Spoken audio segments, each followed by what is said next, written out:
I'm in Chippewa Falls, Wisconsin, the home of a company called Cray Research. Cray was founded in 1972 by a mad scientist by the name of Seymour Cray. 4 years later, in 1976, Cray shipped their first computer system. Today, Cray's sales are well on their way to $1 billion per year. Cray's return on equity has averaged a remarkable 25% over the last 5 years, about double the average for the computer industry. Even more interesting is the fact that Cray's performance has been achieved despite the looming presence of such major corporations as IBM and the leading Japanese computer companies. Most interesting to me, however, is that the pundits have been predicting Cray's competitive demise right from the beginning. Yet the competition never seems to come.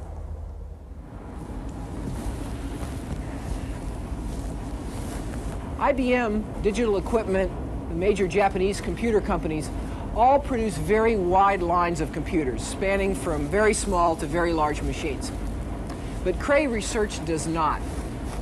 Cray Research is dedicated to producing only the world's most powerful computers. In my terminology, it has a focus strategy. It's focusing on supercomputers and seeking to be the differentiated producer of supercomputers in the world. I think every engineer in the world would like to have a personal Cray, because our business is one where the solution of a problem built in has the creation of another problem. So when the engineer and the scientist solves a problem in 2 dimensions, immediately he becomes dissatisfied with the results. He wants to do it in 3 dimensions. And that creates the need for more computer power. And that's how the supercomputer becomes an addiction to the engineer. Now, the starting point for Cray's strategy is the technology of the product itself. I'm sitting here next to a Cray XMP computer. You can't feel it, but this machine is hot, and it hums. It's like being next to a volcano. Starting with the initial Cray 1, Cray Research has produced a steady stream of new designs, each of which is a quantum improvement over the one before. In addition to hardware, Cray has developed an extensive advantage in software. It has a proprietary operating system to run the machine. The system is designed so that programmers can use all the commonly accepted programming languages when writing programs. The Cray is also designed to interface or connect readily with any other type of computer equipment. Cray has actively worked with users and with software companies to encourage them to develop programs that will run on the Cray. This growing library of programs both encourages new users and serves as a formidable barrier to entry for new competitors. Selling a Cray is a slow process. It often takes years. After all, customers don't part with $15 million lightly. The front line of Cray's sales approach is a highly trained, highly sophisticated sales force of about 85 people. These people are skilled enough to talk to world-class scientists one day and chief executive officers the next. In addition to the sales force at Cray are 2 other groups. One consists of world-class scientists who dream up new uses for a Cray and show them to customers. Another is benchmarking people who run the customer's own applications on a Cray to prove how effective the machine really is. Both are as important as the sales force in selling such a complicated, expensive product. This is the place where all Crays are built. A Cray takes about 9 months to build from start to finish, including the testing, about the same amount of time as it takes to make a baby. Each Cray involves about 70 miles of wiring and about 170,000 individual connections. Each Cray is built entirely by hand by these ladies that you see here, and they build it error-free. Once a Cray passes muster here in Chippewa Falls, the next step is to ship it to the customer. Before that, though, a Cray advance team visits the customer's location before the machine gets there to make sure everything's ready. But that's not where Cray's contact with the customer stops. In fact, that's just the beginning. Because along with every Cray go 2 hardware engineers and 2 software engineers, all Cray personnel. They live permanently with that machine 24 hours a day. They make sure it's running, and they make sure the customer knows how to use it effectively. Along with the machine also goes a complement of spare parts. Those parts, right on site, allow most problems to be dealt with on the spot. This combination of design, of manufacturing quality, and of permanent on-site personnel and parts means that the Cray has remarkable reliability. Crays have an uptime of 99%. That means they're running 99% of the time. This level of reliability is unprecedented for a large-scale computer. This performance is reflected in Cray's pricing strategy. Cray prices on the basis of value, not the cost of producing the machine. While the Cray is the world's most expensive computer, it can save its customers literally tens of millions of dollars. It creates so much value for the customer that it's really a bargain. Industries as diverse as aerospace, automobiles, and oil have saved literally tens of millions of dollars using a Cray. I've described some of the most important elements of Cray's strategy, but carrying this strategy out requires the company to perform a number of other important steps. The first one is R&D spending. Cray spends 15% of its revenues on research and development every year. This year, that's over $100 million, and all of that is on supercomputers. This 15% of revenue comes right off the top. There's no question at Cray about priorities. The level of technological performance and imagination required at Cray demands superb people. To find them, Cray goes through a very careful and exhaustive process of recruiting. People interview very widely in the organization. For example, a designer would be interviewed by salespeople, by service people, by management, not just by other designers. Cray's looking for people who can work very well across functional lines. The organization structure is very flat and fluid, not a hierarchy. A way of summarizing Cray's relationship with employees, in my view, is this little book. This book has pictures of a Cray machine all the way through the manufacturing process. It's got pictures of the employees that actually worked on the machine, and their signatures are here inside. This book goes with the machine to the customer and stays with that machine for its entire life. What a symbol of quality and of trust in a product. There's a final aspect of the Cray strategy that in many ways cuts across many of the other things I've talked about. That's a unique relationship that Cray has with its customers. The customer comes to Chippewa Falls. Their engineers talk to our engineers. Their CEO talks to our CEO. People from the factory go to the field. And it's this constant dialogue that makes it into a long-term relationship. We have no secrets from our customers. When they ask us about where we are on such and such product development, we tell them exactly where we are. When they tell us what our plans, when they ask what our plans are for the future, we disclose the plans openly. Because unless they know where we are going and we know where they want to go, it's impossible to have this relationship. And it seems to work. So at Cray, the customer is allowed to go behind the scenes in the back room, if you will. They're encouraged to do that. Many of our customers call the engineers directly. And we have removed all the impediments, if you will, between the customer and the engineer. In fact, we facilitate that process. The customer relationship also means that the customer sells for Cray. When you're buying a $15 million computer, you're going to want to know what other people think. The referrals that Cray gets from its own customers are some of the most essential elements of its marketing strategy. So far, I've described the essential elements of Cray's strategy. But what about the competition? IBM has by and large ignored the supercomputer market, choosing to focus also on mainstream data processing. It does have a souped-up version of its Sierra line of computers, but these fall far short of Cray in performance. Japanese companies have entered the supercomputer industry as well. NEC is the most serious entrant, but so far the Japanese have only sold one supercomputer in the United States, and some would say they didn't sell it, they gave it away. In contrast, Cray has 10 installations in Japan and hopes for many more.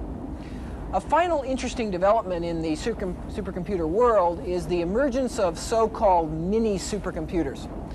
These are machines that are smaller than a full supercomputer, but bigger than most conventional machines, and they're priced accordingly. The mini supercomputer market filled an important need, an important gap in the marketplace, and has grown to be a very large segment. It's estimated to be as much as $1 billion by 1990. However, Cray has chosen not to enter this new segment and remains exclusively focused on supercomputers. It estimates today that the market for supercomputers has gone from the 90 customers they thought in 1976 to over 1,000 customers today.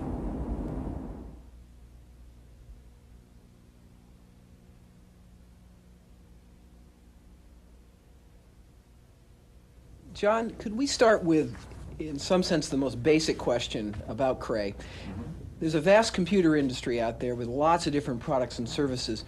Why has Cray chosen to focus on this one narrow objective, as you say, the most powerful computer systems available? There are two reasons. One of them is historical, the other one is strategic. The historical reason is very simple. The company was organized by a fellow named Seymour Cray, who for the last probably 3 decades has been the dominant individual figure in designing these high-powered computers. The strategic reason is just as important, I think, because it gives us the ability to really stay focused in what we do. We've decided time and again over the years that Cray's been in business now to continue our specialization in just this one field. There has been one new entrant in a sense that has been a big success, and that is these so-called mini supercomputers. Right. Now the question I have is, why hasn't Cray entered that business? Right. That's right to the point, because we looked very carefully at that business before there was such a business. I mean, we could see this gap developing in the marketplace between us and the VAX, let's say. And there were several people at the company that really felt we ought to jump into that. And particularly in our marketing organization, of course, it's always better to have a broader range of products. And even our customers, for the big machines, were saying to us, you know, really, you guys ought to make a smaller version of what you make. We could use it as sort of a front-end computer for the main Cray computer. And we looked very closely. In fact, we put up a whole business plan. We called the product, internally at least, the quarter horse. I can't remember what year this is now, but it's at least 4 years ago, maybe even 5.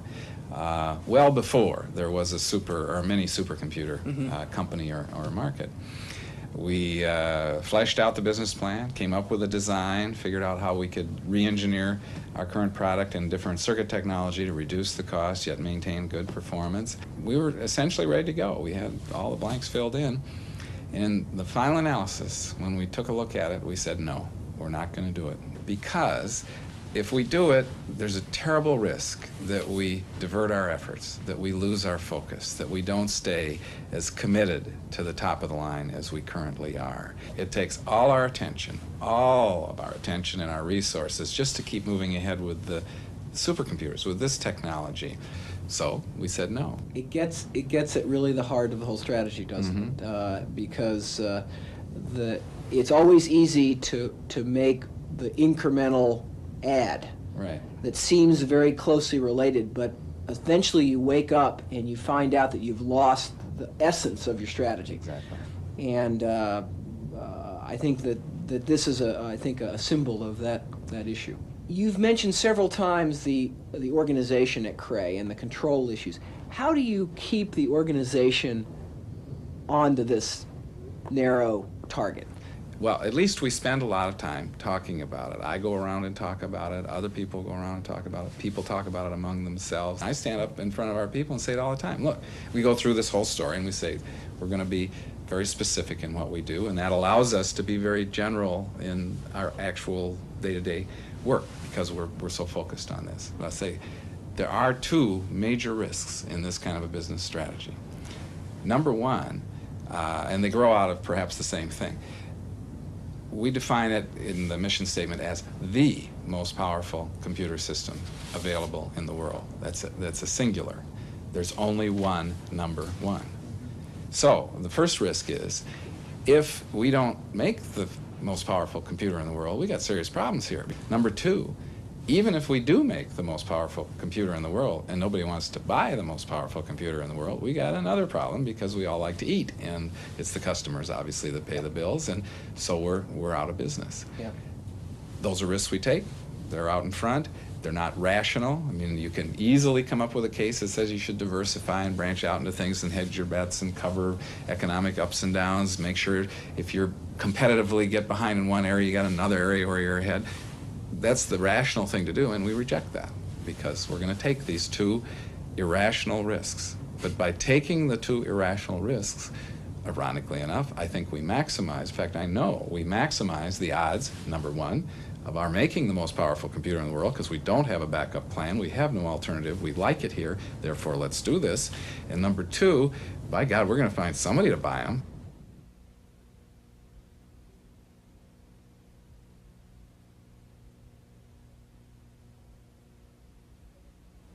Now, what can we learn from the Cray case about a differentiation strategy? Well, Cray once again illustrates how differentiation starts with creating value for the customer that justifies a premium price. We see in the Cray case how that premium price is very visible and very substantial, but how it's cheap compared to the unique benefits that the Cray provides. Cray also illustrates how an effective differentiation strategy involves more than just the physical product. This is a common error that many companies make. They concentrate their differentiation too much on just the product. In Cray's case, they understood that it was the total ability of the customer to use their product that was as important as the product itself. So they have the on-site service personnel and the on-site customer engineers, for example. Cray also, like American, worked hard to communicate its differentiation. It had benchmarking people to actually run test programs for potential buyers. It aggressively used referrals of past customers to credibly communicate how effective the Cray was. Also, Cray was a moving target. It sought to aggressively improve its performance in generational leaps, just like Americans sought to innovate in its business. Now, Cray also allows us to supplement our understanding of what it takes to be a successful focuser. Like La Quinta, Cray built its entire strategy around one target segment, the supercomputer. It optimized everything it did for this particular segment, from the architecture of its computers to the way it sold the product to the way it serviced the product. Everything from soup to nuts was optimized on this particular target segment. And that optimization, that concentration allowed Cray to outperform its less focused competitors. The differentiation focused strategy requires that the company isolate a segment that has somewhat greater or more extensive needs than most parts of the market. Cray's customer wanted this very high speed. Think back to La Quinta. There, in a cost-focused strategy, you're looking for a customer that has somewhat less needs, and you can economize in the process of serving those lower needs. Here it was the opposite. Now, my conversation with John Rollwagon illustrates not only the benefits of a focus strategy, but also the risks. A focuser is betting everything on one particular target segment. If that segment goes away or doesn't grow rapidly, or if the focuser is unable to achieve success in that segment, well, they're in serious trouble. But yet it's the bet that's the essence of their ability to gain advantage. And it's the bet that Cray was willing to make. Cray also shows, like La Quinta, how any focuser is facing constant pressure to broaden or fuzz their strategy. Remember that interesting story about Cray's temptation to get into super minis. If this temptation is succumbed to, the focuser undermines the very essence of their advantage. And so far, anyway, Cray has kept their focus and their advantage very robust.